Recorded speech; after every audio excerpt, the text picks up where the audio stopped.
Assalamualaikum teman-teman. Selamat datang di channel Keluarga Mahira.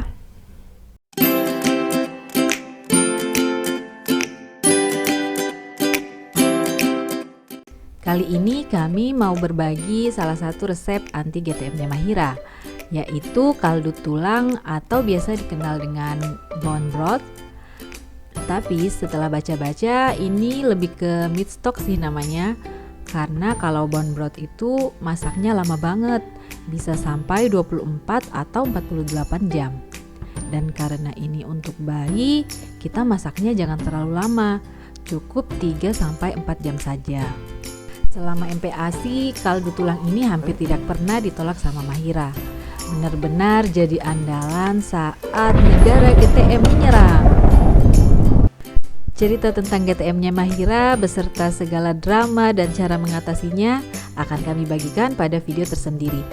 So, bagi teman-teman yang belum subscribe, jangan lupa ya klik tombol subscribe-nya dan bunyikan loncengnya, biar bisa mengikuti video-video kami selanjutnya.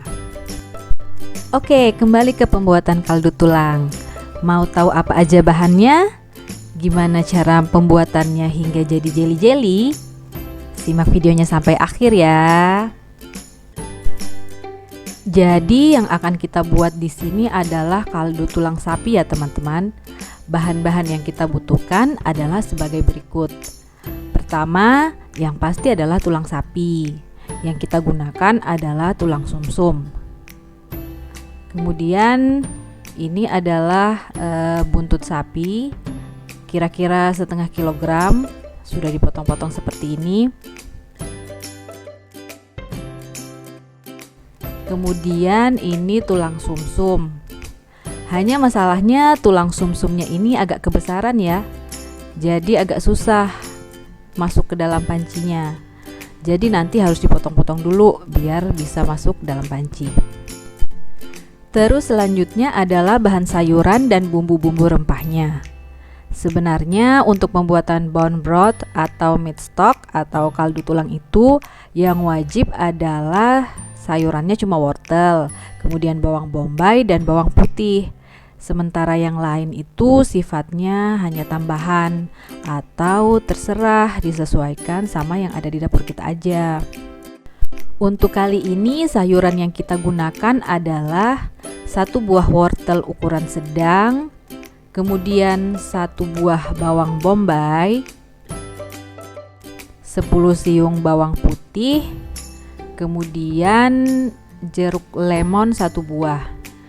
Karena salah satu tips dalam pembuatan kaldu tulang ini adalah sebelum dimasak terlebih dahulu direndam dengan cuka apel atau jeruk lemon sekitar 15-30 menit. Karena kita nggak punya cuka apel, jadi kita pakainya yang ini aja. Selanjutnya adalah daun salam, seledri, dan ini ada daun bawang. Kemudian untuk rempah atau bumbu aromatiknya, kalau di sini kita pakainya ada ketumbar sedikit saja. Kemudian lada hitam. Kemudian ini jahe, ini kunyit, terus ini pala. Tapi palanya nggak sebesar ini ya, kita pakainya sedikit saja. Terus ini cengkeh 1 buah dan kayu manis. Lalu selanjutnya, karena ini untuk bayi, jadi kita hanya memberi garam sedikit saja. Cukup untuk memberi rasa biar nggak terlalu tawar. Tapi ini opsional sih, kalau nggak mau pakai garam juga nggak apa-apa. Di sini kita pakainya cuma sekitar 1 sendok teh saja. Terakhir ada air, kita pakai sekitar 2 liter air. Lalu untuk alat-alatnya, kita gunakan pisau, kemudian ada saringan, dan ada sendok teh. Untuk memasaknya, kita gunakan panci seperti ini karena kita akan masak cukup lama ya, sekitar 3-4 jam. Nanti teman-teman disesuaikan aja sama yang ada di dapur masing-masing.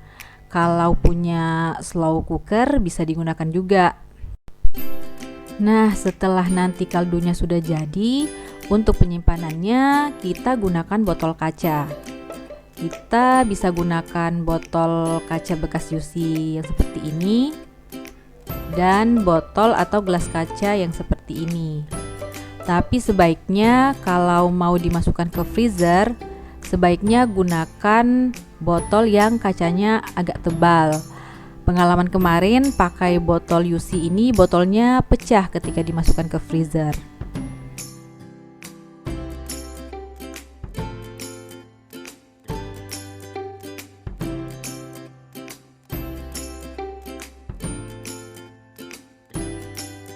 Selanjutnya kita masuk ke cara membuat. Pertama, kita kupas bahan-bahan yang perlu dikupas. Lalu cuci bersih tulang buntut dan bahan-bahan lainnya.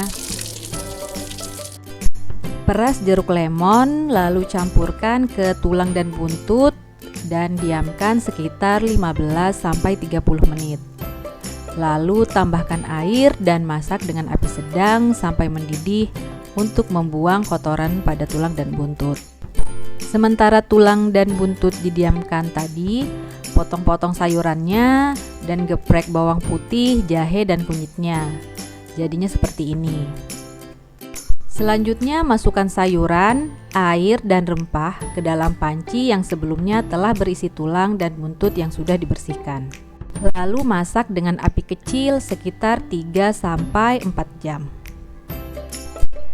Ini setelah 3 jam, airnya sudah menyusut. Ini kita masaknya selama 4 jam saja. Terakhir sebelum diangkat, kita masukkan garamnya. Selanjutnya sayuran, buntut dan tulangnya kita keluarkan lalu disaring. Oh ya, ini sayuran sama daging buntutnya bisa dikonsumsi loh. Tapi untuk MPASI-nya Mahira, kita cuma pakai kuah kaldunya saja. Selanjutnya kita dinginkan dan dimasukkan ke dalam wadah kaca yang telah kita siapkan. Lalu kita simpan ke dalam kulkas. Dicilar aja dulu semalaman. Besoknya baru dipindahkan ke freezer untuk penyimpanan yang lebih lama. Tapi kalau akan segera dipakai, cukup dicilar aja. Bisa tahan sekitar 3 harian. Kalau di freezer bisa semingguan atau lebih. Nah, ini hasilnya setelah semalaman di-chiller. Itu yang di atas lemaknya yang mengapung dan sudah mengeras. Saya nggak tahu lemaknya ini bagus dikonsumsi atau tidak ya. Biasanya sih saya buang aja. Kalau teman-teman tahu mungkin ini bermanfaat atau tidak, bisa komen di bawah ya. Tara, ini kaldu tulangnya sudah jadi jelly. Jelly banget ya. Katanya bone broth atau meat stock yang bagus itu kalau jadi jelly kayak gini. Nah, gimana caranya biar bisa jadi jelly? Kuncinya ada pada perbandingan air dan tulang plus dagingnya. Kalau airnya kebanyakan, biasanya nggak jadi jelly. Ini bisa dikonsumsi langsung kayak gini, atau bisa dipanaskan lagi, atau bisa juga dicampurkan ke dalam masakan lain. Oke, itu tadi resep kaldu tulang sapi atau beef bone broth atau meat stock ala keluarga Mahira. Semoga videonya jelas dan mudah diikuti ya teman-teman. Untuk cerita cara pemberiannya ke dalam MPASI sehingga bisa jadi senjata anti GTM-nya Mahira, simak di video selanjutnya ya. So, jangan lupa subscribe channel ini biar nggak ketinggalan video-video selanjutnya. Terima kasih telah menonton, sampai jumpa di video-video berikutnya. Wassalamualaikum warahmatullahi wabarakatuh.